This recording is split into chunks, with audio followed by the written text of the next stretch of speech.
ये इशारा है सिस्टम को कि हम इतने संगठित लोग हैं, एक आदमी को भी तुमने छेड़ दिया, मान लो बाय चांस आप बैठे हुए हैं और सामने कोई बड़ा सा अपने आप को अफसर समझने वाला कोई बड़ा सा नौकर खड़ा हो सामने, कोई एसपी टाइप का, डीसी टाइप का, और फालतू बकवास करने लग जाए, और मैं उसकी तरफ या कोई और अपना साथी उसकी तरफ बोल दे ओए, और इस साथ के साथ सारे के सारे अपनी नीचे बैठे थे और आधे उठ कर बोल दे ओए, कैसे रहेगा? आप एक बार नमूना दिखा सकते हैं? एक बार हाथ दे उठ के ना, कैसे उठोगे? ठीक है, मैं बताता हूं फिर। जय हिंद के बाद जय हिंद, जय हिंद के बाद तो जय हिंद बोलना, उसके बाद जय हिंद। ये बाकी दे हाल दे नहीं, मैं उकसाऊं था, ये देखू था है। ये तो अभी तो कुछ आपा तो 60वीं ट्रेनिंग वाले हैं, 59 वाले तो इब्बा आए नहीं है, 59 वाले तो आए नहीं।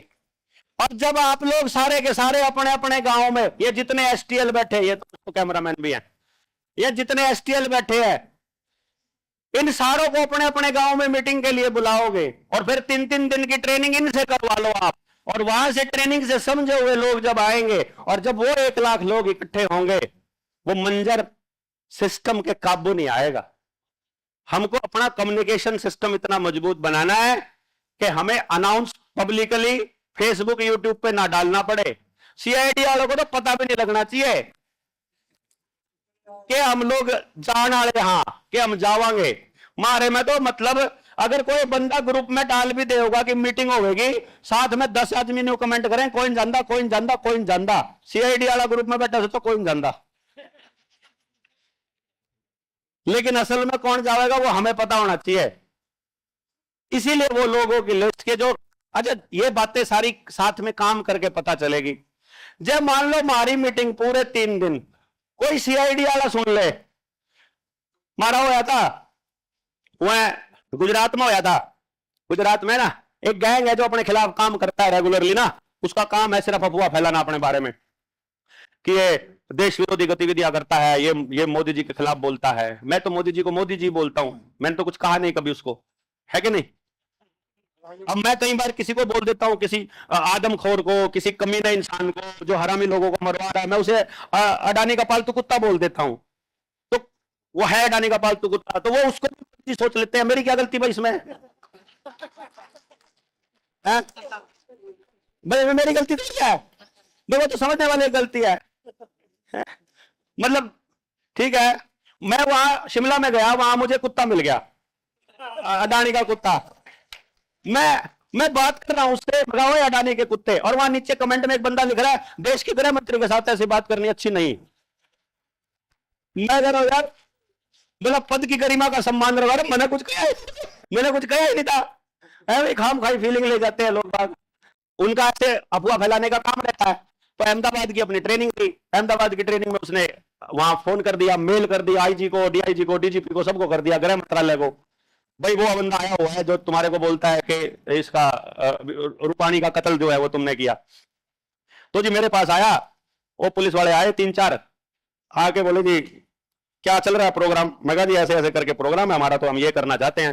तो मैं लगा जी करने, वहां पे क्या हुआ, वो जो बंदा था, वो जो 3-4 थे पुलिस वाले, उनको स्पेशल हिदायत मिल गई कि तुमने इसकी ट्रेनिंग में जाके पूरा 3 दिन ध्यान से कोई भी बात, एक भी बात अगर इसने सिस्टम के खिलाफ या ऐसे करके बोली तो बस इसका हो। मुझे पता था इस बात का, ये बात का पता चला मुझे 3 दिन की ट्रेनिंग खत्म हो गई, जब 3 दिन की ट्रेनिंग के बाद 2100 रुपए, 1100 रुपए दे के भी गए। और वो हमको बोलते हैं, वो पुलिस वाले हमको बोलते हैं डॉक्टर साहब इन्हें तो कभी नाश कर दिया, बचाओ यार बच्चों को किसी तरह से। तो मैंने कहा यार तुम आए किस लिए थे? बोला आए तो जासूसी करने थे, लेकिन पता लगा आप तो हमारे बच्चों को बचाने की लड़ाई लड़ रहे हो, हैं आप तो इतना बड़ा काम कर रहे हो, हम आपका सहयोग करना चाहते हैं, नौकरी पे हैं, वैसे तो सीधा तो ओपनली तो नहीं कर सकते, लेकिन जो भी बन सकता है इसमें हमारा सहयोग है, जरूर ले लो। तो ये मैंने देखा है, वो इंसान है जिसका जमीन अभी बचा हुआ है और वो सिस्टम में है मौजूद आदमी, और वो डिपार्टमेंट में है, नौकरी कर रहा है, उसका दम घुट रहा है इस वक्त। वो यहां से भागना चाहता है, वो यहां से निकलना चाहता है। और वो जो निकलना चाहते हैं, कई बार फोन आता है, फौज से है, फोन आएगा, बात होगी, वो बोलेंगे देवेंद्र भाई नौकरी छोड़ना चाहता हूं, रिजाइन लिख के आ रहा हूं, बस मैं आपके साथ लगूंगा। तो मैं बोलता हूं नहीं आना है, नौकरी छोड़कर नहीं आना है। एक बार हमारे 1 लाख लोग हो जाने दो ट्रेनिंग लिए हुए, 1 लाख लोग ट्रेंड हमारे पास हो जाएंगे, उस दिन हम लोग सारे नौकरी करने वाले लोगों को छूट दे देंगे कि अपने अपने डिपार्टमेंट में अपने अपने अफसर की सारी पोल खोल कर गिट्टी बुड़का पर खा जाओ।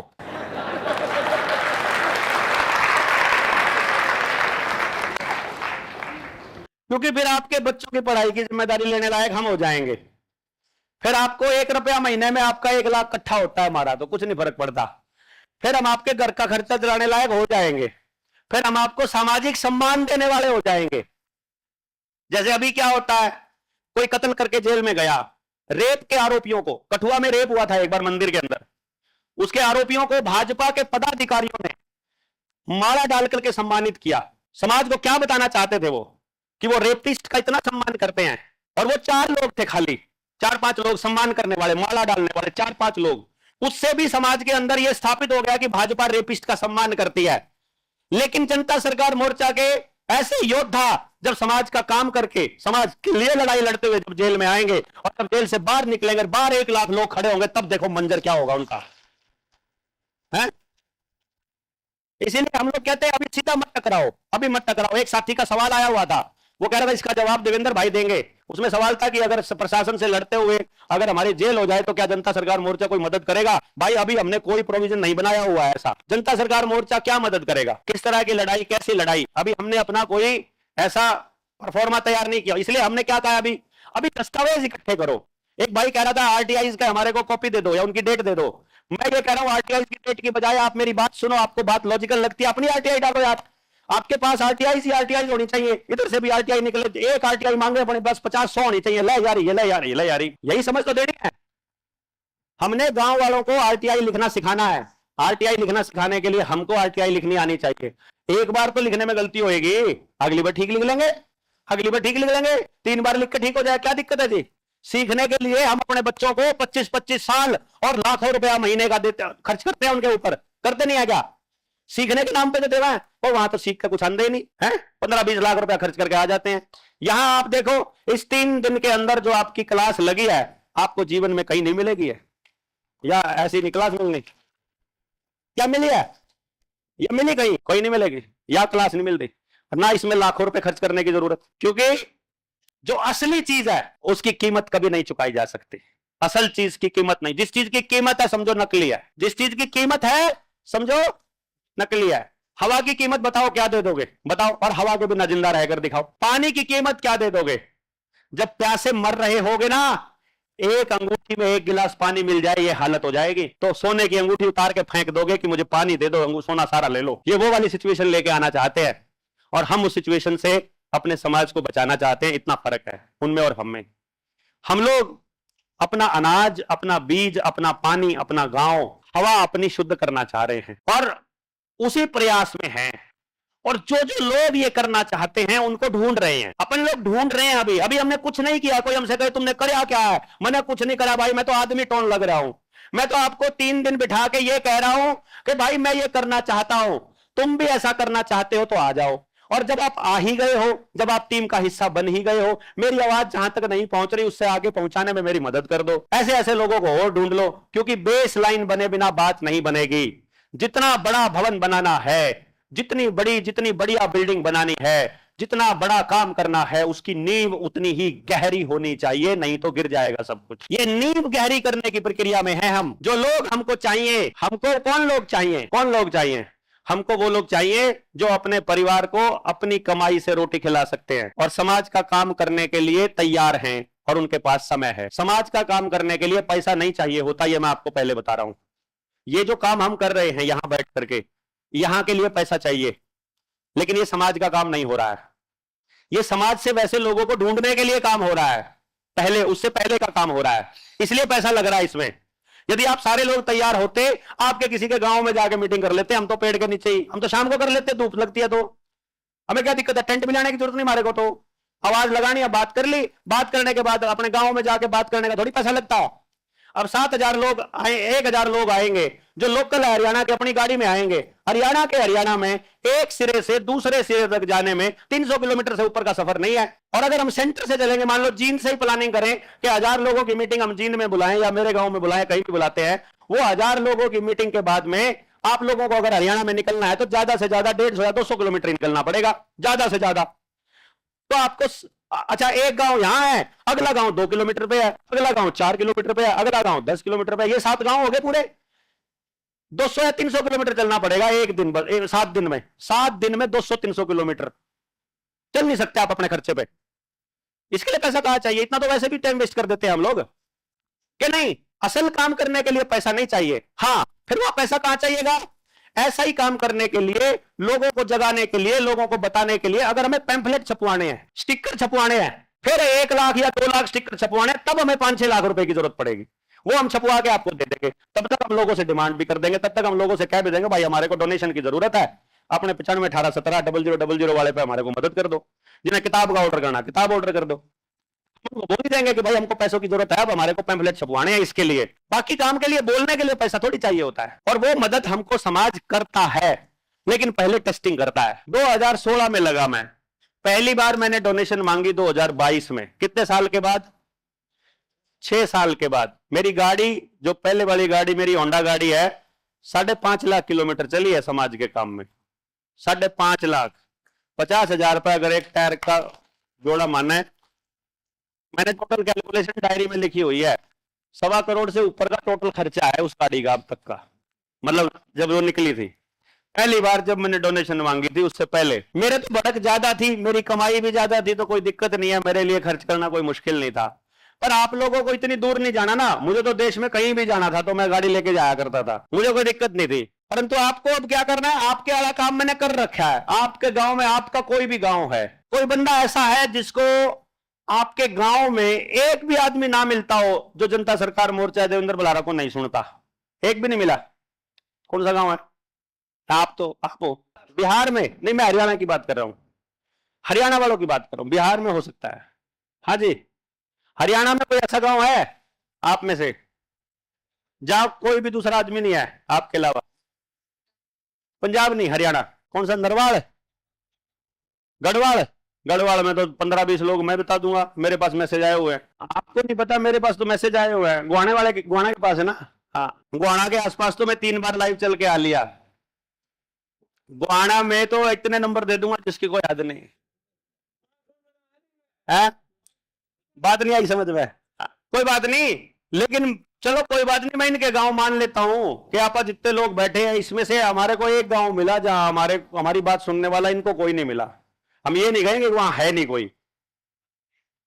आज के टाइम पर आपके गांव में पूरी खबर दी हुई है ऑलरेडी, गांव में गई हुई है सब कुछ, कोई दिक्कत नहीं है। अच्छा, दूसरी बात, अब बात आती है कि मैं ये मान के चल पड़ता हूं, यदि आप शिद्दत से, ईमानदारी से गांव को बात समझाने के लिए निकलते हो तो गांव में आपको 15 से 20 लोग अपने गांव पर काम करने के लिए तैयार हो सकते हैं।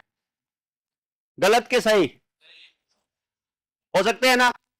अब हमको करना क्या है? नेक्स्ट स्टेप क्या है हमारा? जो हमने 60 ट्रेनिंग करी है, अब आपको मल्टीपल 3 डायरेक्शंस में काम करने पड़ेंगे। 3 डायरेक्शंस में किस तरफ करने पड़ेंगे? पहला, जो अभी तक किया है हम लोगों ने, उसको एक बार गो थ्रू होना पड़ेगा। बहुत से लोगों को ये नहीं मालूम कि गांव में मैंने जो अपने गांव में काम किया था वो क्या काम किया था, क्या बातें करी थी, गांव वालों से कैसे बात करनी होती है, उसका लिंक ऑलरेडी अपने पास है।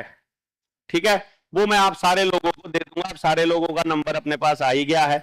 प्ले लिस्ट में आपको वहां पर मिलेगा, एक प्ले लिस्ट मिलेगी, शिक्षा क्रांति, गांव शिक्षा क्रांति, गांव की शिक्षा क्रांति। उस वाली को एक बार क्लिक कर लो। उसमें जितने वीडियोज हैं वो ये बता रहे हैं कि जब हम गांव में गए, गांव में जाने से पहले हमने अपने वॉलंटियर्स को क्या क्या बातें बताई, क्या क्या चीजें खास मिली, क्या क्या सही था, और क्या हमने किया वहां, वो सारी रिपोर्टिंग है उसके अंदर। इसके अंदर ही मिलेगी। हाँ, शिक्षा क्रांति, दूसरा इसके अंदर एक और है, इसी के अंदर एक प्लेलिस्ट है जिसका नाम है जेएसएम से जुड़ने से पहले। वो वाला नॉलेज है, नॉलेज वाला हिस्सा है, वो वाला पार्ट आपको आना चाहिए। ये दो वाले पार्ट आपको आने चाहिए।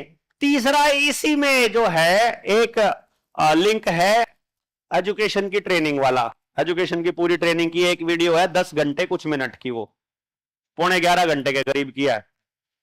एजुकेशन पे जो काम करना चाहते हैं उनके लिए वो है। ये दो बड़े काम हैं। आपको 3 दिन की मीटिंग में आना है। अच्छा, शिमला आना है क्या किसी ने? शिमला वाली में अभी ट्रेनिंग हो रही है, रोडू में हो रही है अपनी 24, 25, 26 को। 3 दिन में गर्मी से पीछा छुड़ाने के लिए, सर्दी का मौसम का आनंद लेने के लिए आप आ सकते हैं। ठीक है, शिमला से आगे 100 किलोमीटर आगे है, और पहाड़ का सफर अगर रात को कवर करोगे तो बढ़िया रहेगा, क्योंकि दिन में बहुत जबरदस्त भीड़ रहती है। आजकल छुट्टियां चली हुई है, छुट्टियां मनाने वाले लोग पहाड़ों पे जा रहे हैं। तो अपने इस हिसाब से जब आप लोग एक दूसरे के साथ टाई अप कर लोगे ना अपने ग्रुप्स के अंदर, तो पता लग जाएगा। अगर कोई गाड़ी लेके जा रहा है तो पूल करके चले जाओ, उसमें अपना खर्चा बांट लो। ठीक है ना? अपने मोर्चे वाले जो साथी है ना, इनकी एक खास बात और है, इसको थोड़ा सा आप ध्यान देना आगे से। मान लो आप कहीं जा रहे हो और एक बंदा गाड़ी लेके जा रहा है और वो बुला लेता है, भाई किसी ने चलना है तो बताओ, और आप जा रहे हो साथ में, तो पूल करने से हिचकिचाना नहीं है।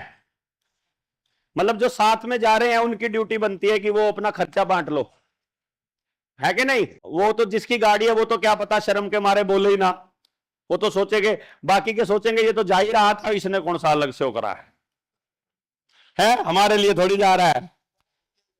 वो ये भी सोच सकता है, वो ये भी कह सकता है कि तुम जाते तो किसी और को भी तो देते। भाई तुम रोडवेज वालों को दे सकते हो, प्राइवेट कंपनी वालों को दे सकते हो, अपने साथी को देने में क्या दिक्कत है? सहयोग करने में की इजी रह जाता है ना हम लोगों के लिए, सबके लिए आसान रहता है। कोई भी चीज रहती है तो मिल बांट करके जब करते हैं ना, तो जैसे गुरु कहा करते हैं कि अकेला बैठ के करने से भोजन जहर बन जाता है, और मिल बांट के खाने से खांड बन जाता है, शक्कर बन जाता है। मिल बांट कर कोई भी काम करते हो, जब आप सुख में एक दूसरे से बांटते हो तो वो बढ़ता है, और दुख को जब बांटते हो तो वो घटता है। तो ये बड़े सिंपल से फार्मूले हैं जो हमारे बड़े बुजुर्गों ने दे रखे थे ह्यूमन साइकोलॉजी को समझने के बाद। इसमें आपको ये रखना है कि हमको एज ए जेएसएमियन, मतलब जेएसएम का कैंडिडेट होने के लिहाज से हमको बोझ नहीं बनना है किसी के ऊपर, और हमें बोझ उतना ही उठाना है जितना हम बिना प्रेशर के उठा सकते हैं। कोई साथी हमें कह रहा है कि मुझे ले चलना, अंदर से आवाज आ रही है नहीं लेके जाना है, तो साफ मना कर दो, भाई लेके नहीं जाना चाहता, क्या दिक्कत है? कोई दिक्कत नहीं, मतलब आपने बुरा भी नहीं मानना। अगर कोई साथी बिल्कुल साफ मना करे, उसका तो बिल्कुल मना नहीं, उसका तो बिल्कुल बुरा नहीं मानना है। एक बिल्कुल कल्चर बनाओ इस टाइप का। ये कोई एहसान नहीं है कोई किसी के लिए कुछ कर रहा है तो मन करे तो करो, नहीं मन करा नहीं करे। जिसने किया उसका भी भला, जिसने ना किया उसका डबल भला, जिसने ना किया उसका डबल भला। क्योंकि जो व्यक्ति आपको मदद नहीं करता है, जो व्यक्ति बुरे टाइम में आपके काम नहीं आता है, जो व्यक्ति आपकी सपोर्ट नहीं करता है, वही व्यक्ति है जो आपको लास्ट में यह साबित करने के लिए मददगार साबित होता है कि एक कागज पर दस्तखत नहीं होंगे तो क्या तारा पाकिस्तान नहीं जाएगा, है कि नहीं? मान लो उसने मदद नहीं की, फिर भी आपने कर दिखाया, फिर भी आप पहुंचे ही ना, तुम नहीं लेकर गए फिर भी हम आए ही ना, है? तुमने मदद नहीं की, हमने फिर भी किया ही ना, तो उससे आपका कॉन्फिडेंस बढ़ेगा कि कोई मदद करे ना करे, हम जिस काम पर निकले थे वो हम कर ही डालेंगे, कोई दिक्कत नहीं है। मदद ना करने वाला व्यक्ति असली में आपका शुभचिंतक ही होता है। जब कोई अंडे से कोई बच्चा निकल रहा होता है, या मान लो जन्म हो रहा होता है बच्चे का, जो स्तनधारी जीव है वो जन्म देते हैं, डायरेक्ट अंडा नहीं देते। यदि उस बच्चे को बाहर निकलने में, उस अंडे से या माता के गर्भ से बाहर निकलने में मदद कर दी जाए, खुद पकड़ करके उस बच्चे को बाहर खींच लिया जाए, तो बच्चा मर जाएगा। पता है ना आपको?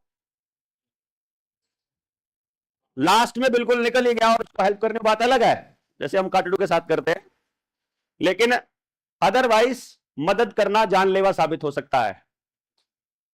यही इसी प्रकार से हमारे जीवन में भी हमको भी अपने जीवन के सारे कष्ट, अपने जीवन के सारे उत्तरदायित्व, अपने जीवन में जो हम पैदा हुए हैं इस जीवन में कर्म करने के लिए, वो अपने हिस्से के सारे कर्म वो हमको स्वयं ही झेलने होंगे, वो हमको स्वयं ही करने होंगे। तो कभी अपने भाई से, अपनी पत्नी से, अपने माता पिता से, अपने बच्चों से ये उम्मीद मत करना कि वो आपके जीवन के कर्मों को पूरा करने में आपकी मदद करें। यदि वो कर रहे हैं तो बहुत अच्छी बात है, लेकिन ज्यादातर लोगों के केस में ऐसा होगा कि वो नहीं करेंगे। आपकी पत्नी आपको दिखाई देगा, आपको पता लगेगा, आपके में से किसी की भी पत्नी आपका सहयोग करती हुई नजर नहीं आएगी। ठीक कह रहा हूं ना? गलत कह रहा हूं? वीडियो को नहीं बनती क्या तो बता दो। मतलब आपको ज्यादातर लोगों से सहयोग नहीं मिलेगा जो आपके क्लोज लोग हैं, क्योंकि आपको ऐसी फैमिली में पैदा करना कुदरत का डिजाइन है जहां आपको मदद फैमिली से ना मिले। यदि आपको फैमिली से मदद मिल गई तो आप ग्रो नहीं कर पाओगे, आप अपने ओरिजिनल वर्जन पे नहीं पहुंच पाओगे। It is a design. ये कोई ऐसा नहीं है कि आपकी किस्मत खराब है या मेरी खराब है या इनकी खराब है किसी की। ये डिजाइन है कुदरत का कि आपका सबसे करीबी रिश्तेदार ही, आपका सबसे करीबी रिश्ता ही आपको सबसे ज्यादा दुख पहुंचाएगा, क्योंकि वो दुख ही आपको इस दुनिया से, इस सृष्टि से, इस सिस्टम से, इस इल्यूजन से बाहर निकलने में मदद करेगा। वो दुख ही आपको मदद करेगा ये जानने में कि कुछ नहीं रखा रहा इन बातों में, कोई नहीं अपना, सब अपने मतलब के यार हैं। ये डायलॉग बोलने में वो दुख मदद करेगा, परंतु उस दुख को किसी की मदद ना करने के लिए इस्तेमाल नहीं करना है आपने। इस दुख को इसलिए इस्तेमाल करना है कि ये दुख भी केवल उन्हीं को मिलता है जो चोजन लोग हैं, जो चुने हुए लोग हैं। और मैं पूरी गारंटी से कहता हूं यहां बैठे हुए 90% लोगों को यह दुख रहा होगा कि उनके आसपास के आदमियों ने उनको परेशान ही किया है। गलत है कि सही है, हैं? तो इसलिए एक जैसे लोग ही तो आएंगे यहां, वही तो टिक पाएंगे। भाई देखो जितने दुखी इस तब बाहर हो रहे थे, बाहर ज्यादा दुखी है, यहां कम दुखी, तो यहां जी भी तो टिकोगे 3 दिन। अब एक रास्ता बन रहा है बहुत आसानी से, हिमाचल की ट्रेनिंग हो जाएगी हमारी 24, 25, 26 को। शायद वो 1000 वाली जो अपन गांव में उतरेंगे उससे पहले आखिरी ट्रेनिंग होगी। तो जो भी नया साथी जुड़ना चाहेगा वो हिमाचल वाली में आ जाएगा, उसके बाद नहीं आएगा। लेकिन जो 8 जुलाई को मीटिंग हो रही है उसमें केवल वही व्यक्ति की एंट्री होगी जो सारी ट्रेनिंग्स कर चुका है एज ए लीडर ना। वही लोग आएंगे उसके अंदर। हम लोग आपके पास कॉल करके पूछेंगे कि आप आ रहे हो कि नहीं आ रहे हो। आ रहे हो तो हाँ कह देना, नहीं आ रहे हो तो ना कह देना। ठीक है? बोलने में कैसे हो आप, यदि बोलना आपको पसंद है, लीड करके बोलना चाहते हो तो वो भी बता देना। साथ में बोलने वाले के साथ में खड़ा होकर सीखना चाहते हो वो भी बता देना। ठीक है ना? मतलब ऐसा करके जो भी आपके पास जानकारी है वो जानकारी अपनी दे देना, और फिर हम उस हिसाब से फिर एक टीम आपकी बना देंगे, आपको अलॉट कर देंगे। और 3 दिन की मतलब 3 दिन की या 1 दिन की, 2 दिन की, जैसे भी जितना भी होगा, आप तो आओगे घर से उठ के, जब तक आपके 7 गांव पूरे नहीं हो जाते तब तक के लिए। 3 दिन के लिए आना चाहते हो 3 दिन के लिए आ सकते हो, 6 के लिए आना चाहते हो 6 के लिए, कोई ना कोई 10 दिन के लिए भी आ सकता है, कोई 15 दिन के लिए भी आ सकता है। बहुत से साथी ऐसे हैं जी हमने तो अपना जीवन दे दिया है आपको, हम तो 6 महीने भी आपके साथ रहने को तैयार है। तो जो जैसा, जो 1 दिन वाला है 1 दिन वाले का भी स्वागत है, 10 दिन वाले का भी स्वागत है, वो दिक्कत नहीं है। मोर्चे की ट्रेनिंग में आपको सीखने को ही मिलेगा। यहां हम आपसे व्यक्तिगत काम कोई नहीं करवाते हैं। आपने किसी अनजान गांव में जाकर किसी अनजान व्यक्ति के भले के लिए किसी अनजान परिवार को समझाना है कोई एक बात जो सबके लिए सही है कि नहीं? बताओ, मतलब आपको लूप तोड़ने में आपकी हेल्प हो रही है। इट्स नॉट लाइक कि आपको मेरे लिए कुछ करना है, इट्स नॉट लाइक कि आप समझ रहे हैं ना बात। आप तो आपको क्या करना है, जाकर उन लोगों को कुछ बताना है कि आओ मिलकर करते हैं, मैं अपने गांव में करूंगा। उसे सिर्फ इतना ही चिल्ला चिल्ला के बताना है कि भाई मैं अपने गांव में करने वाला हूं यही चीज, तुम भी अगर करना चाहते हो तो आ जाओ हमारे साथ, है ना? कुछ नया काम नहीं करना है, कुछ समझाना नहीं किसी को भी, कुछ नहीं, कोई दिमाग वाला कोई काम नहीं करना। बस कोई मिल जाए, जैसे अभी यहां जुलाना में कोई मिल जाता है, क्या चल रहा है भाई यहां, भाई ओ बोले पता नहीं भाई क्या चल रहा है, यहां वाले लोगों को भी नहीं पता क्या हो रहा है क्या करने आए हो कुछ नहीं पता, किस टॉपिक पे है कुछ नहीं पता, सामने कुछ लिखा ही नहीं हुआ है? बोला सामाजिक सत्संग। क्यों क्यों है भाई? बोला वो हमने भी नहीं पता। तो बहुत शानदार जा रहा है। नंबर आपके पास आ गए हैं। और लेवल 1 की किसी भी ट्रेनिंग को आपने नहीं सुना है, ऐसे कितने लोग हैं? बिल्कुल भी नहीं सुना है, कुछ भी नहीं सुना है, कि हमें पता ही नहीं है क्या चक्कर है, बस इतना पता है कि ठीक ठाक मानस है यहाँ, ठीक ठाक लोग हैं यार, कुछ नहीं सुना है। ओके चलो फिर कुछ टॉपिक ले लेते हैं हम लोग, ज्यादा गहराई में नहीं जाएंगे, सिर्फ कुछ टॉपिक लेंगे जिससे आपको एक आउटलाइन पता चल जाए कि आपका यहां आने का मकसद वो है कुछ हल होने लगे। पहले मैं रुपए की वो जो बात आपको बता रहा था उसको पूरा कर लेते हैं, है ना, कीमत को पूरा करने को, क्योंकि आपके बच्चों को अगर खरीद कर पानी नहीं पीना है तो उसके लिए रुपया समझना बहुत जरूरी है। यदि रुपया नहीं समझा तो हमारा बच्चा खरीद कर पानी पिएगा आने वाले समय में, हवा भी उसे फिर सिलेंडर में मिलेगी।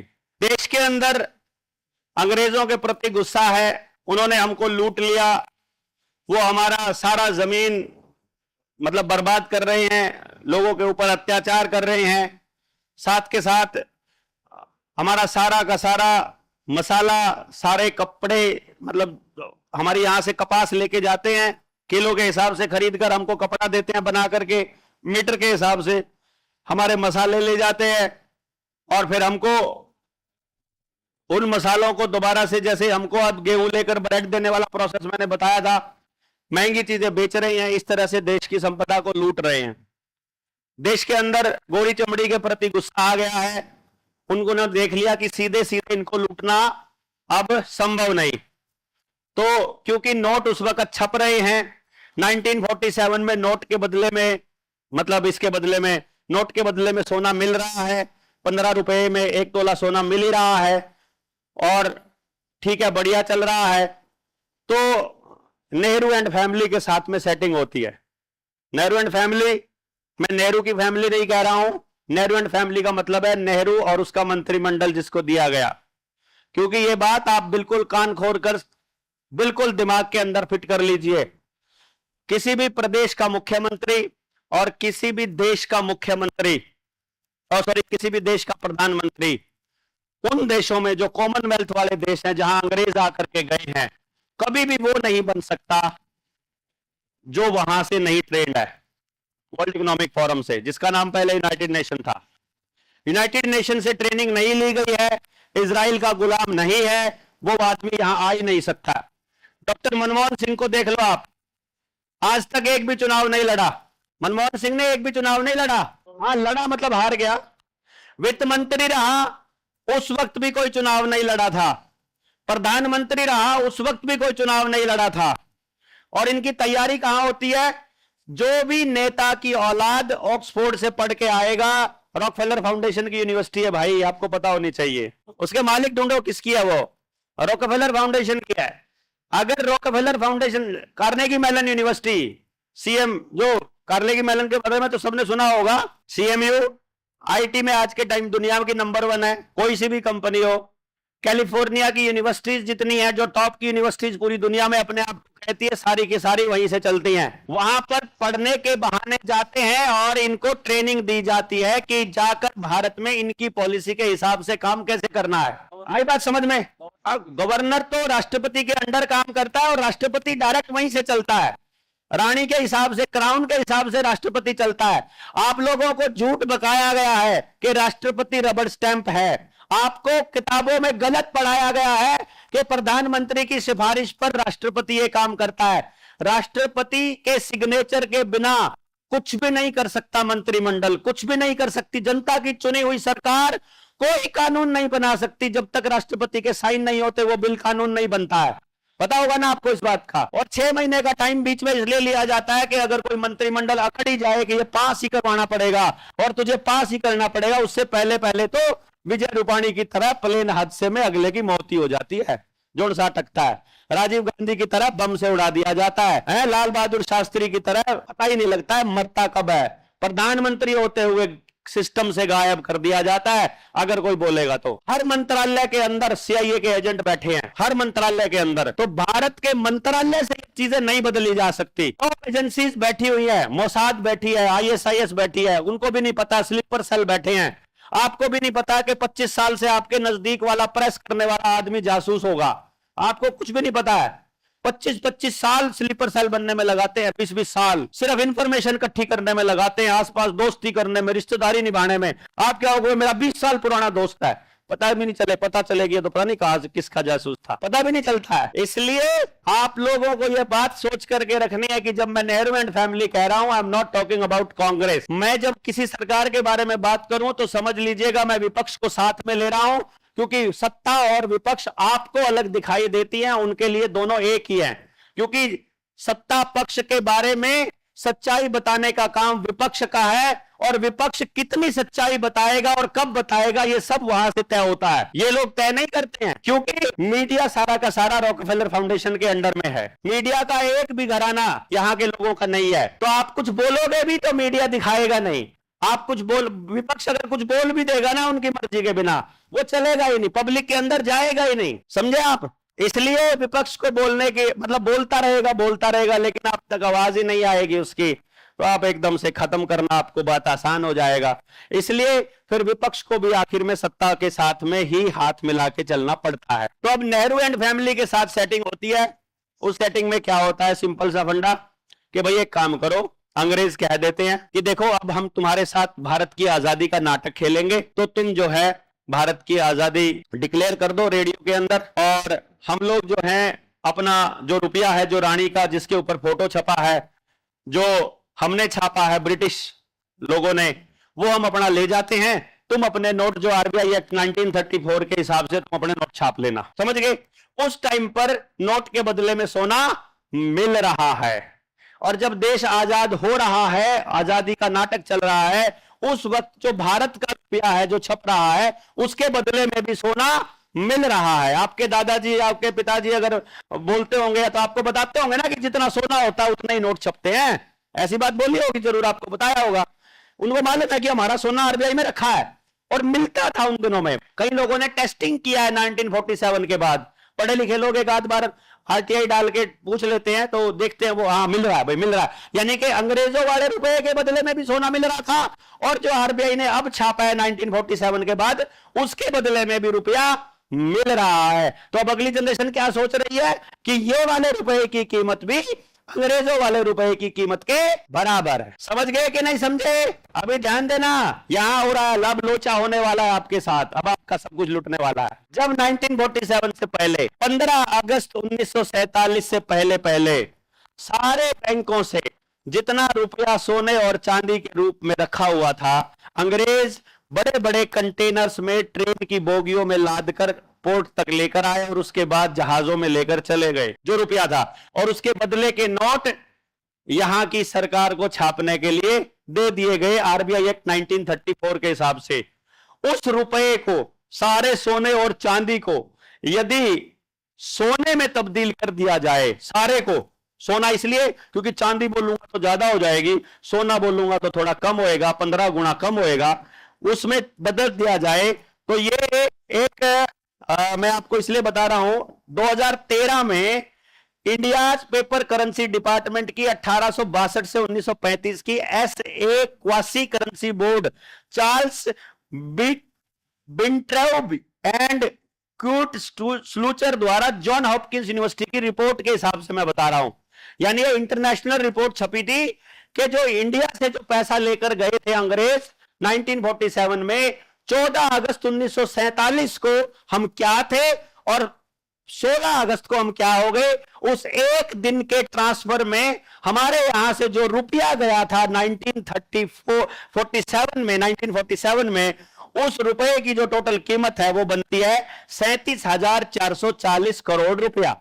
कितना? 37,440 करोड़। यदि इसको गोल्ड में तब्दील किया जाए जो अंग्रेज लेकर गए थे, तो वो बनता है 4,36,700 टन सोना, 24 कैरेट का टन। जैसे कोयला लाद के ले जाते हैं ना, यानी 4.5 लाख टन सोना।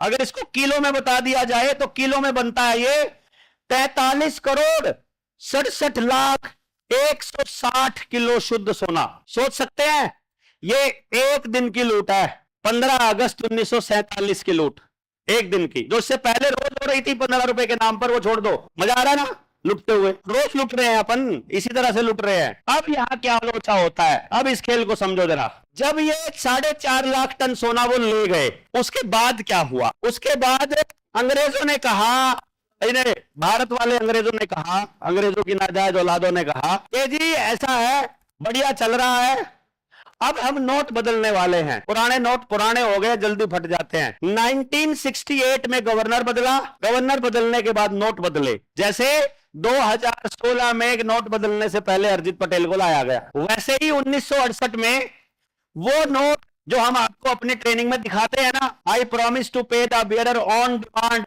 The sum of rupees this at any office of issue, वो वाला क्या था? वो नोट पुराना 1968 वाला। तो 1968 में क्या होता है?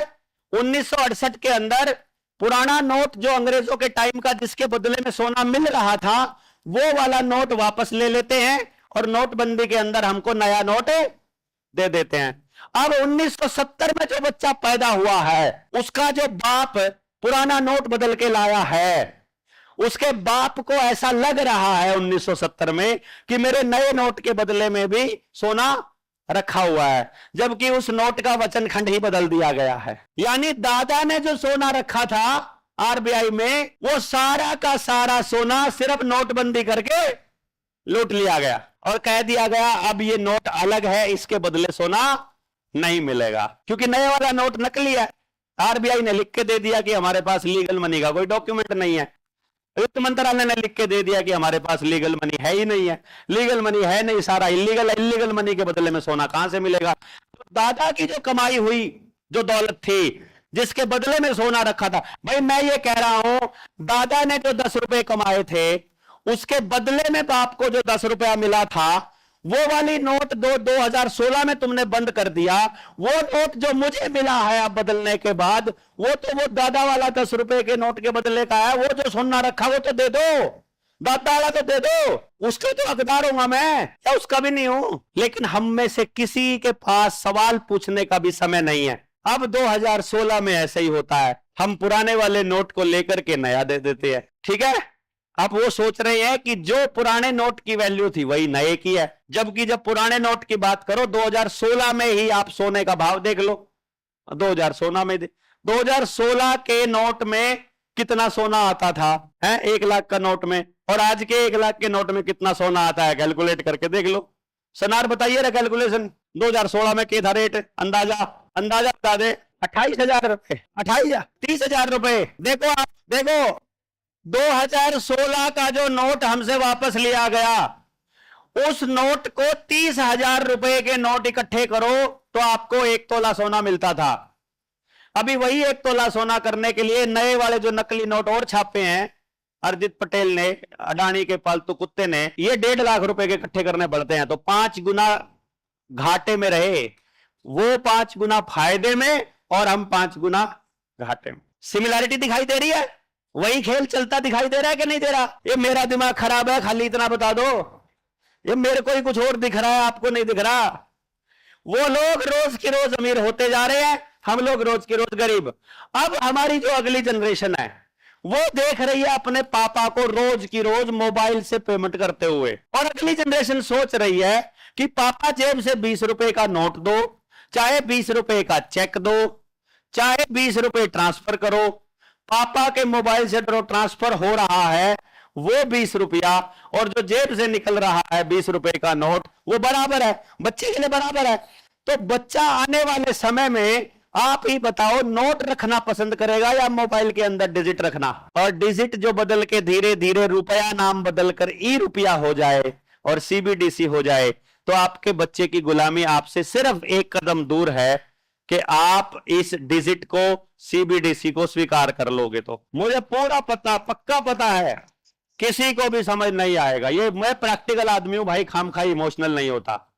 लेकिन आपको कहना है, लेकिन आपको बताना है, क्योंकि सुबह 9 बजते ही मम्मी को पता है कि आलू वाला आने वाला है। समझ गए ना? क्योंकि जिस दिन उन लोगों को, जब भी उन लोगों को परेशानी होगी, जब उनकी गर्दन पर पैर रखा जाएगा, जब वो लोग बहुत परेशान हो जाएंगे, जब वो कुछ भी नहीं कहेंगे, अचानक से उनको याद आएगा, अरे वो जनता सरकार मोर्चा वाला आया था, अब केवल वो बचा सकता है, क्योंकि उसको पहले से मालूम था कि ये होने वाला है। समझ गए ना? मेरी माता जी बैठी हैं, इनके पास मेरे गांव से वो लोग आए थे जिनके घर टूटने के फरमान आ गए, नोटिस। मैं जब गांव गांव में घर घर घूम रहा था, तब मेरे को पूछ भी नहीं रहे थे। तब कह रहे थे कि हमारे पास टाइम नहीं है, तब कह रहे थे कि हमें तो दिहाड़ी पे जाना पड़ता है, तब कह रहे थे कि अपने पास नहीं है इतना टाइम। और अब जब उनके घरों पर आफत आई है, तब वो कह रहे हैं कि यही बचा सकते हैं। मैं कह ले, आएगा समझ आएगा, पक्का आएगा। घर टूटने के फरमान आने वाले हैं। हरियाणा में टूटने के बाद पंजाब के टूटेंगे। पंजाब में तो बहुत सारी बड़ी बड़ी कोठियां गांव के गांव खाली पड़े हैं, जिनको क्लेम करने वाला कोई नहीं है। उसके ऊपर बीजेपी अपने दफ्तर बनाने की प्लानिंग कर रही है, और जब वो दफ्तर बनाने की प्लानिंग कर रही है, तो गांव वाले पहले ही जाके बता दो कि ऐसा करने वाले हैं। ये जमीन या तो उनके रिश्तेदारों को ट्रांसफर होनी है, या क्लेम करो, अपने आप क्लेम कर लो, भाई हम रहते हैं यहां पर, लेकिन सरकार के नाम ट्रांसफर नहीं होने देनी है। पर इसको आने वाले समय में हमने दूसरा अरेंजमेंट किया हुआ है। भाई पटवारी के पास हम लोग क्यों जाते हैं? क्योंकि हमको अपने गांव के जमीन के रिकॉर्ड के नक्शे के बारे में नहीं पता होता है ना। आपको मैं बता दूं, जितना नक्शा आज के टाइम पर हरियाणा सरकार के पास, पंजाब सरकार के पास, राजस्थान सरकार के पास, मध्य प्रदेश सरकार समेत सारी राज्य सरकारों के पास है, सारे नक्शे नकली हैं, सारे नक्शे फ्रॉड है, सारे के सारे। क्योंकि मैं आपको बता रहा हूं, लैंड रेवेन्यू रूल 1973 के हिसाब के नक्शे हमारे पास पड़े हैं, जिसके अंदर इनके सारे फ्रॉड का पर्दाफाश किया हुआ है। कोर्ट तक भी गए हुए हैं अपने जनता सरकार मोर्चा के साथी, और लपेटा हुआ है इनको रगड़ेंगे, इनको अच्छे से रगड़ेंगे, चिंता नहीं करने की जरूरत है। तो हर चीज का अपना समय होता है भाई। हमारी जल्दबाजी में बनो अगर बंदर की तोड़ में अंगूर नहीं पक्या कर दे, गादड़ की तोड़ में होया करे, जिसकी भी होया करे। मतलब हमारी जल्दबाजी में ये चीजें नहीं होंगी। हमारा काम अभी क्या है? नींव मजबूत करना। हमको, जैसे मान लो एक साथी कह रहा था कि हमको वकील की जरूरत है, एक बोला था भाई समय वकील की जरूरत है, आपको कोई वकील चाहिए मोर्चे में काम करने के लिए? मैंने कहा नहीं, हमें कोई वकील नहीं चाहिए। बोला तो फिर कानूनी लड़ाई कैसे लड़ोगे? हम अपने लोगों को लड़ना सिखा देंगे, तो फिर कैसे लड़ोगे? कैसे हैं? अपने लोगों को लड़ना सिखा देंगे।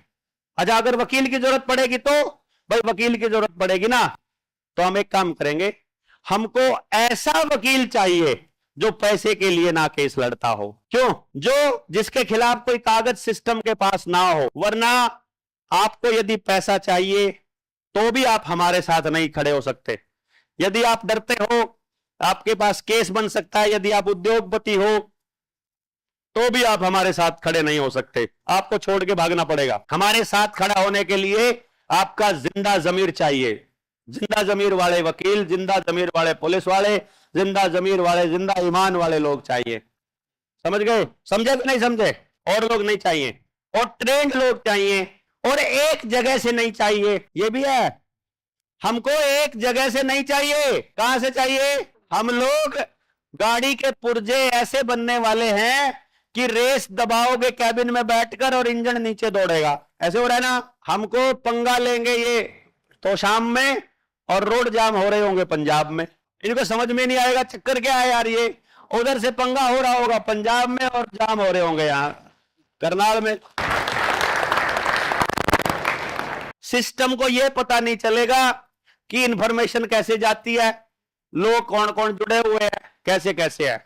आपको एक काम और करना पड़ेगा आने वाले समय में, क्योंकि इनके पास जो सॉफ्टवेयर है, जो एंड्रॉयड का जो सीन है, वो पूरा जो पता लगाते हैं ना, वो ये पता लगाते हैं कि भाई देवेंद्र भाई के साथ कितने लोग जुड़े हुए हैं। तो वो गूगल पर ये सर्च कर सकते हैं अपने, क्योंकि गूगल तो उन्हीं का है, और आपने जितने भी मोबाइल में जो नंबर सेव करे हुए हैं वो जेएसएम के नाम से करे हैं, जेएसएम फलाना ढिमकाना, जेएसएम फलाना ढिमकाना, जेएसएम फलाना ढिमकाना। तो वो ये देखते हैं कि कितने लोगों के फोनों में कितने कितने नंबर जेएसएम के छपे हुए हैं, तो इसका मतलब इतने लोग जेएसएम के हो चुके हैं। वो पहले से अंदाजा लगा रहे हैं। उनको पता है कि इतने लोग जुड़ चुके हैं जेएसएम से, उनको मालूम है कि अब ये लोग जब बवाल मचाएंगे तो बवाल बड़ा मचेगा, इसीलिए वो हमारे से ही रूठा हुआ, हमारा ही प्रतिद्वंदी या मोर्चे में हमसे पहले जुड़े हुए किसी व्यक्ति को हीरो बनाकर पेश कर दे तो चिंता मत करना, फिर ये मत कहना भैया जी मिलकर काम कर लो। समझ गए ना? वो लोगों को इसीलिए हाईलाइट किया जाएगा, उनको हीरो इसीलिए बनाया जाएगा कि वो हमारी मेहनत को मिट्टी में मिला सके। वो हमारे ऊपर प्रेशर बनाएंगे, इतना बड़ा ज्ञानी है, इतना बड़ा समाज सुधारक है, इतनी बड़ी चीजें बदलने की इरादा रखता है, तो खुद कीचड़ में उतरकर कीचड़ साफ कर, खुद राजनीति में उतरकर राजनीति करके दिखा, खुद मुख्यमंत्री बनकर बदल के दिखा, और हम उनको कहेंगे हम बिना मुख्यमंत्री बदलने वाले लोग हैं, एक एक घर से मुख्यमंत्री निकलेगा, चिंता करने की जरूरत नहीं है। हम मुख्यमंत्री बनाने वाले लोग हैं, मुख्यमंत्री बनने वाले लोग नहीं है। और बनाने वाला ताकतवर है या बनने वाला? बात खत्म। बनने वाला तो ऐसे करेगा, भाई हमारा ख्याल रखना बाबूजी, बाबूजी ख्याल रखना, ऐसे करना पड़ेगा, है कि नहीं? ऐसे ऐसे करना पड़ेगा। अरे भाई हम हाथ काहे को जोड़े, इतने लोगों का जब साथ प्रेम प्यार मिल रहा है तो हम भिखारी काहे को बनेंगे? इसलिए इस जाल में आपको नहीं फंसना है, आपको जाल में ये फंसना है मुख्यमंत्री किसी का भी हो, कोई सी पार्टी जीते कोई सी पार्टी हारे, हमारे लोग जीते हारे, हम जिनको समर्थन करें विरोध करें क्या नहीं करें कोई फर्क नहीं पड़ता। हमको जो सीखना है, हमारा जो टारगेट है कि गांव के लोगों की ताकत गांव के पास कैसे रखी जाए, यह सीखना है कि मुख्यमंत्री को घुटनों पर लाने का हुनर हमारे पास होना चाहिए। एमएलए के पास हम नहीं जाएंगे, एमएलए हमारे पास आएगा, पार्लियामेंट के मेंबर के पास हम नहीं जाएंगे, वो आएगा। तो भाई आपका बच्चा बड़ा हो जाए और जब हम सब लोग लुढ़क जाएंगे, उस वक्त कोई कंपनी आकर कहेगी आपने बोविलिया वाटर वॉर के बारे में सुना है? किस किसने सुना है? मैंने 2018 में शेयर किए थे, मेरे फेसबुक पे आपको मिल जाएगा, हैशटैग बोविलिया वाटर वॉर के बारे में देखोगे। वहां टेस्टिंग के लिए उन्होंने क्या किया था, जैसे अभी एक नेता ने ऐसा बोला कि आप लोग केमिकल का इस्तेमाल मत करो, फर्टिलाइजर का इस्तेमाल मत करो और प्राकृतिक खेती करो, ऐसा बोला ना अभी एक नेता ने। नेता नहीं राक्षस है वैसे वो। अब उसने ऐसा क्यों बोला है और उसने क्यों बोला है, बताओ क्यों बोला है? आने वाले समय में मैं आपको इस लेवल पर दूरदर्शी बनते हुए देखना चाहता हूं कि आप लोग बयान देखो और आपको तीनों चारों एंगल पता लग जाएं। उसके लिए आपको करंट अफेयर में मजबूत होना पड़ेगा। तो आसपास की घटनाओं के ऊपर नजर दौड़ाओ, 5-4 सालों से क्या हो रहा है। वर्ल्ड इकोनॉमिक फोरम कह रहा है, वर्ल्ड WEF कह रहा है कि किसानों से जितनी भी सब्सिडी दी जा रही है सारी सब्सिडी वापस लो। यानी कि जो आपको फर्टिलाइजर के ऊपर, बीज के ऊपर जितनी सब्सिडी दी जा रही है वो वापस लेने का गेम चल रहा है। यानी आपकी जेब से सीधा सीधा पैसा लेने का प्लान है। टैक्स पेयर्स का पैसा जो सब्सिडी के रूप में कंपनी को दे रहा है वो नहीं देना, डायरेक्ट किसान खरीदेगा। क्यों? क्योंकि सोशल क्रेडिट स्कोर आ रहा है, डायरेक्ट आपके स्कोर से कटे वो। दूसरे नंबर पर क्या हो रहा है, वहीं पर श्रीलंका के अंदर अचानक से फर्टिलाइजर बंद करके उन्होंने टेस्टिंग किया था 2021 में। 2021 में श्रीलंका के अंदर एकदम फूड क्राइसिस आ गया था, क्योंकि जमीन हो गई है पूरी हार्ड, फर्टिलाइजर डाल डाल के हमारी जमीन हो चुकी है सख्त। अचानक से हमको पानी मिलना बंद होने वाला है। मतलब धीरे धीरे, पहले थोड़े दिनों पहले तो आपने देखा होगा ट्यूबवेल के कनेक्शन 2-2 साल में, 1.5 साल में, 1-1 साल में मिलते थे आप लोगों को। जोन घोषित कर दिए, कोई रेड जोन, कोई येलो जोन, फलाना जोन, ढिमकाना जोन के, यहां पानी कम है, ये है, कनेक्शन कम मिलेंगे, 100 अप्लाई करोगे उनमें से 10 मिलेंगे, 20 मिलेंगे, ऐसा करके चल रहे ना। तो उन लोगों ने ये गेम खेलना जब चालू किया तो आपको ये बताना चालू किया बैकडोर से कि पानी की कमी आपको पड़ने वाली है भविष्य में, और बिजली नहीं आएगी तो पानी कहां से ले लोगे आप? क्योंकि नहर का पानी तो आपने मांगना बंद कर दिया है। नहर का पानी तो हम मांगते नहीं है, नहर के ऊपर तो डैम बना करके पानी सारा रोका हुआ है, वहां तो वो डाटा सेंटर के लिए पानी सप्लाई कर रहे हैं। और इधर हमारे पास सिर्फ अंडरग्राउंड वाटर है, तो जो पानी हम लोग निकाल रहे हैं उसमें भी हम लोग सारा का सारा फ्लड वाला ही इरिगेशन कर रहे हैं, फ्लड इरिगेशन कर रहे हैं, जिसकी जरूरत नहीं है।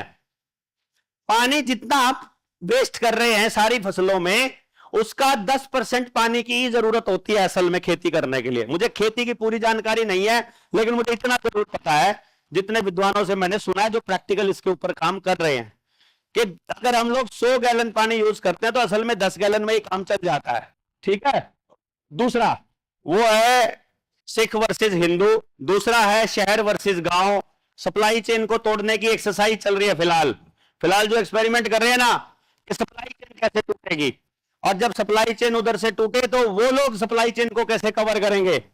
तो कभी कभी किसी किसी चीज की आपको कमी दिखाई जा रही है, कभी एलपीजी गैस की कमी पड़ गई, कभी सीएनजी गैस की कमी पड़ गई, कभी पेट्रोल कम हो गया, कभी डीजल कम हो गया, अभी दालें कम हो गई हैं, फिर अनाज कम पड़ गया है देश के अंदर, फिर पानी बहुत कम हो गया है, फिर पानी की स्कैर्सिटी आ गई, फिर कोयला कम हो गया है, बिजली नहीं आएगी, फिर इंटरनेट के ऊपर अटैक हो गया है, फिर ईरान इराक का युद्ध हो गया तो ये चीज की कमी पड़ गई, कभी कुछ तो आपको ऐसा लगेगा ओ तेरे की जो पूरी दुनिया में पता नहीं क्या हो रहा है। पर जो किसान अपने खेत में खुद उगा रहा है, आराम से बैठ के खुद मेहनत कर रहा है, सुबह निकलता है अपने बैलों के साथ, अपने गांव वालों के साथ बातचीत करते हुए, उधर फर्क ही नहीं पड़ रहा ईरान इराक के युद्ध से, उसको कोई मतलब ही नहीं है रशिया यूक्रेन से, वो चर्चा ही में नहीं है। आपको ये समझना पड़ेगा, जब तक आप इनके दिए हुए एजेंडा पे बात करते रहोगे तब तक इनको फीडिंग मिलती रहेगी, जब तक इनको फीडिंग मिलती रहेगी ये मजबूत होते रहेंगे। हम क्या कहेंगे, हमको सिर्फ एक बात करनी है कि भाई हमारे पास सब कुछ था, हमारे बाप दादाओं के पास सब कुछ था, जमीन थी, परिवार थे, गांव था, सेहत थी, पानी था, कुआं था, रेत था, खेत थे, डंगर थे, दूध था, घी था, सब कुछ था। फिर हमको सिर्फ एक ही बात करनी है कि तू इधर उधर की बात मत कर, तू बस इतना बता ये कारवां कैसे लुटा, ये बोलना है बस खाली कि ये लुटा कैसे, जिम्मेदार कौन है इसके लिए। इधर उधर की बातें नहीं सुनी जाएगी, कौन जिम्मेदार है। हमको एक बात बिल्कुल दिमाग में कान खोलकर दिमाग खोलकर जो भी चीजें सब खोलकर अपने को फिट कर लेनी है। वो क्या है कि हर काम को करने के लिए, हर काम के होने के लिए कोई ना कोई जिम्मेदार होता है कि नहीं होता है। हम लुटे उसके लिए कौन जिम्मेदार, हमारे यहां चोरी हुई कौन जिम्मेदार, मेरे गांव में नशा आया कौन जिम्मेदार, अभी भी नशा है तो कौन जिम्मेदार, यदि अपराध हो रहे हैं तो कौन जिम्मेदार, परिवार टूट रहे हैं तो कौन जिम्मेदार, यदि मेरे गांव की व्यवस्था खराब है तो कौन जिम्मेदार, जमीन खराब हुई तो कौन जिम्मेदार, सेहत खराब हुई तो जिम्मेदार कौन, मेरे बच्चे गलत दिशा में जा रहे हैं तो जिम्मेदार कौन, मुझे गांव छोड़कर शहर जाना पड़ रहा है तो जिम्मेदार कौन, मेरे परिवार टूट रहे हैं तो जिम्मेदार कौन, जिम्मेदार कौन ये तो ढूंढो। वो 1 मिनट में कह देंगे बोला जिम्मेदार हम, वो आप ही को कह देंगे जनसंख्या इतनी ज्यादा हो गई है हम क्या करें, है कि नहीं। वो आपके भाई बहनों को कह देंगे। एक राष्ट्रीय समलैंगिक संघ से मिल गया मुझे, राष्ट्रीय समलैंगिक संघ की शॉर्ट फॉर्म तो बताइए ना, शॉर्ट फॉर्म आप खुद बना लेना, हमें मिल गया जी। वो कहता है कि बहुत बड़ी समस्या है जनसंख्या। मैंने कहा अच्छा, बोला क्या जनसंख्या समस्या है बता भाई। मैं कहा, बोला वो लोग 5-5, 6-6 पैदा कर देते हैं। मैंने कहा मेरे दादा ने 8 पैदा किए थे, उसको तो समस्या नहीं आई, हम तो बड़ा मौज से रहते थे, और मैंने 1 पैदा किया, मैं समस्या में हूं, बता है कि नहीं। मेरे घर में एक ही बच्चा, मैं तो चिल्ला रहा हूं समस्या समस्या समस्या, मेरे दादा के 8 थे, वो कहता मौज हो रही है भाई, तो जनसंख्या समस्या कैसे हो रही भाई, मेरे को समझ में नहीं आया। आदमी को जितना चाहिए, वो कितना खाता है, वो कितना पहनता है, वो कितनी जगह में सोता है, और मरने के बाद वो कितनी जगह लेता है, वो उसके मुकाबले कुछ भी नहीं है। यदि वो व्यक्ति पर्यावरण का नुकसान ना करे और पर्यावरण को बचाने के लिए अपने जीवन में कुछ करता रहे तो उसका योगदान उसके जीवन में उपयोग की गई चीजों से कहीं ज्यादा होता है। वो तो हमको समस्या इसलिए बनाया क्योंकि हमें जरूरत नहीं है, फिर भी हम लोग पर्यावरण का सत्यानाश कर रहे हैं, इसीलिए हम समस्या है। और ये पर्यावरण का सत्यानाश हम नहीं कर रहे हैं, हमारी बसों की सर्विस को बंद करके गाड़ियां लेना आसान बनाया सिस्टम ने। क्यों जी, मेरे गांव का स्कूल खराब करके मुझे पड़ोस के गांव में या शहर में शिफ्ट करवाया, शहर के स्कूल में शिफ्ट करवाया सिस्टम ने। मेरे गांव की कपास खत्म करके मुझे ब्रांडेड कपड़े पहनने के लिए मजबूर किया सिस्टम ने।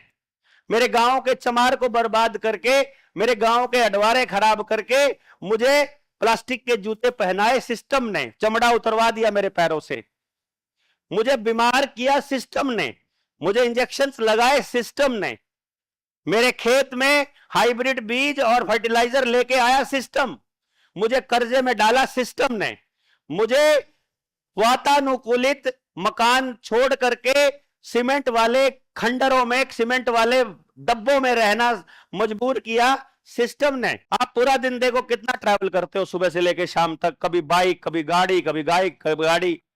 अरे कभी सोच करके देखो, यदि आपके बच्चे को नौकरी और एजुकेशन के लिए, यानी रोजगार और शिक्षा के लिए गांव से बाहर ना जाना पड़े, तो गांव में कितने लोगों को कितनी गाड़ियां बहुत होंगी गांव को? 10 गाड़ी बहुत होंगी सारे गांव को घूमने फिरने, मरने, मतलब ब्याह शादियों में जाने, बारात में घूमने के लिए गांव में 10 गाड़ी बहुत होंगी, क्यों जी? और अब देखो कितना ज्यादा इन्हीं चीजों के लिए तो ले रखा आपने, नौकरी के लिए और पढ़ाई के लिए, 2 चीजों के लिए गाड़ियां इस्तेमाल हो रही है। नौकरी के लिए जो तनख्वाह दे रहा है वही गाड़ी की किस्त में वापस ले रहा है, क्योंकि आपको पता ही नहीं है कि जिसकी कंपनी में नौकरी करते हो मोटरसाइकिल उसी की कंपनी की है, कार भी उसी की कंपनी की है, बैंक भी उसी का है, लाइट की कंपनी भी उसी की है, वॉशिंग मशीन की कंपनी भी उसी की है, एसी की कंपनी भी उसी की है, बिजली का सामान की कंपनी भी उसी की है, कूलर की कंपनी भी उसी की है। तो आप क्या करते हो? उस बंदे के घर पे काम करते हो, काम करने के बाद उससे तनख्वाह लेते हो और उसी की कंपनियों में खर्च कर देते हो, वापस उसी के पास चला जाता है। आप फ्री फंड में किसी के नौकर बने हुए हो, है कि नहीं? इस चक्कर में ना परिवार के लिए समय है, ना गांव के लिए समय, ना पर्यावरण के लिए, ना बच्चों के लिए, ना अपने शरीर के लिए, ना अपने परमात्मा के लिए, ना अपने मकसद को जानने के लिए, ना पर्यावरण के लिए, ना कुछ और करने के लिए आपके पास समय नहीं है कि नहीं? यानी हम लोग अपना जितना भी जीवन व्यतीत कर रहे हैं वो किसी और का पोषण करने के लिए कर रहे हैं। अब आपको तय करना है कि भाई आप ऐसे ही चलते रहने देना चाहते हो या कुछ बदलना चाहते। यदि कुछ बदलना चाहते हो तो सबसे पहली चीज क्या बदलनी है? पहले तो सोच बदलनी है। यदि सोच बदली गई तो काम होना शुरू हो जाएगा अपने आप, क्योंकि जिस तरह की आपकी सोच है, जब आप उस दिशा में सोचना चालू करोगे, जैसे मान लीजिए आप यहां से चलते हो तो आपके जैसे सोच का व्यक्ति आपसे रास्ते में मिले, ऐसी प्रेरणा उस व्यक्ति को परमात्मा अपने आप देता है और वो अपने घर से चल देता है और रास्ते में आप कहीं ना कहीं अपने आप मिल लेते हो। अपने आप कुछ नहीं करना होता आपको, खाली सोचना है कि हम कैसा जीवन चाहते हैं। बस आपको आज के बाद कुछ भी करोगे अपने जीवन में, केवल एक बात सोचनी है कि जो मैं कर रहा हूं इसका एंड यूजर कौन है? जो मैं तो एंड यूजर हूं, खाली मैं तो कौन हूं? एंड यूजर, यानी कि लास्ट मेरे पास आकर वो चीज खत्म हो गई, लेकिन इसका असली बेनिफिट किसको होने वाला है? इसका असली मालिक कौन है? यह समझना आप, जिस भी कंपनी ने लोन लिया हुआ है वो रॉकफेलर और रॉथस्चाइल्ड के अंडर है, क्योंकि दुनिया की सारी बैंकिंग प्रणाली रॉथस्चाइल्ड फैमिली की है। और जो भी व्यक्ति टेक्नोलॉजी इस्तेमाल कर रहा है, सारी टेक्नोलॉजियों के अंदर जितने भी आपके पेटेंट हैं, जितने भी आपका फार्मा है, जितना आपका इलेक्ट्रिकल है, जितना आपका मैकेनिकल है, ये गाड़ियां है, मोटरसाइकिल है, तेल है, डीजल है, पेट्रोल है, केरोसिन है, ये सारी की सारी है रॉकफेलर फाउंडेशन की, डायरेक्टली या इनडायरेक्टली। आपको ढूंढना क्या है कि बड़ी जायंट कंपनियां ढूंढनी है, जैसे ब्लैक रॉक, वैनगार्ड, ठीक है, वॉल स्ट्रीट, ये जो कंपनियां हैं, इन कंपनियों की वर्थ अगर आपको पता चल जाए तो आपकी आंखें खुली रह जाएंगी। भारत का बजट है 50 लाख करोड़। कितना? 50 लाख करोड़।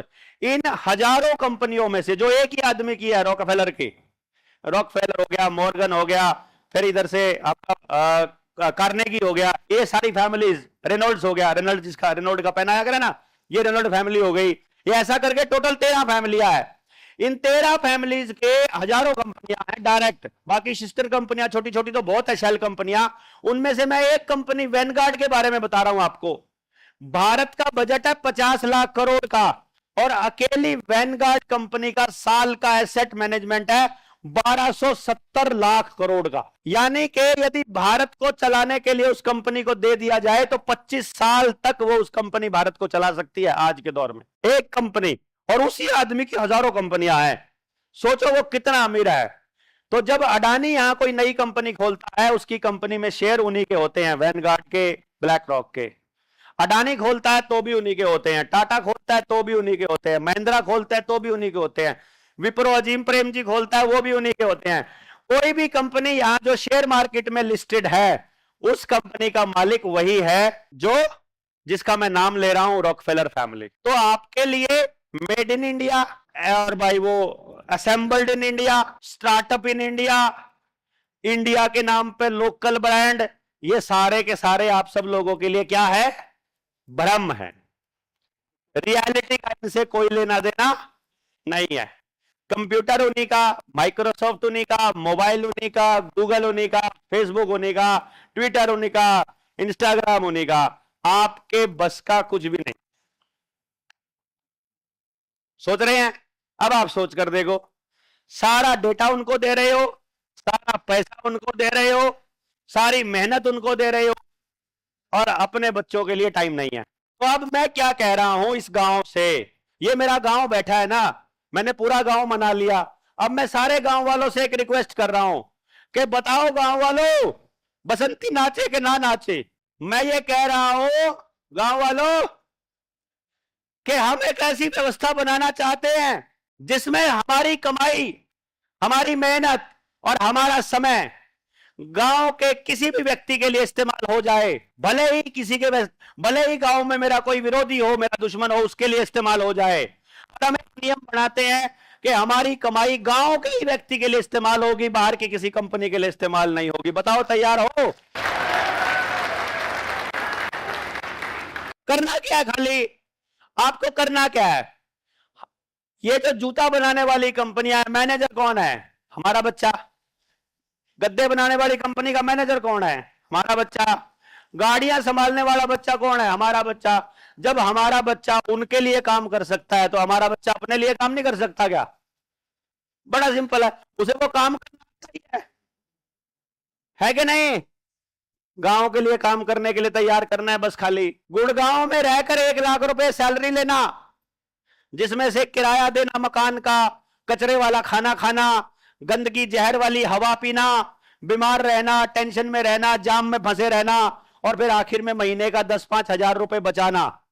ये तो है गुड़गांव की जिंदगी। अब गांव में 1 रुपया रहने का नहीं, देसी खाना, ऑर्गेनिक खाना, गांव के लोगों के बीच रहना, पैदल आना पैदल जाना, मौज मस्ती में रहना, और 10 हजार कमाओ वो भी फायदा, 15 हजार कमाओ वो भी प्रॉफिट, सारा का सारा टोटल प्रॉफिट। बताओ कौन सा फायदे में रहेगा? गांव वाला कि बाहर वाला? सिंपल है यार। सारी जिंदगी ट्रैवल करने के लिए हमने बच्चे पैदा नहीं किए हैं, किसी और की नौकरी करने के लिए, किसी और की चाकरी करने के लिए, किसी और का घर चलाने के लिए बच्चे पैदा नहीं किए हैं। हमको अपने बच्चों के लिए मिलकर के काम करना पड़ेगा। दिक्कत यह हो गई कि हमें हमारा बच्चा तो प्यारा लगता है, दूसरे वाले का बच्चा, चूंकि सिस्टम ने ऐसा बना दिया कि एक का फेलियर ही दूसरे की सफलता है। मैं फर्स्ट केवल तब आ सकता हूं ना जब कोई दूसरा सेकंड नंबर पे आ जाएगा। यानी मेरी सफलता की गारंटी के लिए किसी दूसरे की नाकामी गारंटी होनी चाहिए, ये सिस्टम ने बना दिया। तो मतलब हम ही आपस में एक दूसरे के दुश्मन हो गए। यही सबसे बड़ी गलती हो गई। हम कह रहे हैं गांव में 1000 बच्चे हैं, 1000 के 1000 बच्चों के लिए ऐसा एजुकेशन सिस्टम जो सबको सबके लिए तैयार करेगा। और उस एजुकेशन सिस्टम के लिए मैंने एजुकेशन की ट्रेनिंग का नंबर आपको दे दिया है ना? सबने नोट कर लिया? कर लिया? 9518170000 मैसेज करके आपको एजुकेशन की ट्रेनिंग मांग लेनी है मेरे से। मैं आपको एजुकेशन की ट्रेनिंग दे दूंगा। वो एजुकेशन की ट्रेनिंग करते ही आप चाहे अनपढ़ हो, चाहे आपने कम पढ़े लिखे हो, चाहे आप मास्टर ना हो, लेकिन आपने वो ट्रेनिंग पूरी सुन ली ना, आपको एग्जैक्ट पता चल जाएगा कि वाकई में गांव में 100% रोजगार की गारंटी अवेलेबल, संभव है, पॉसिबल है।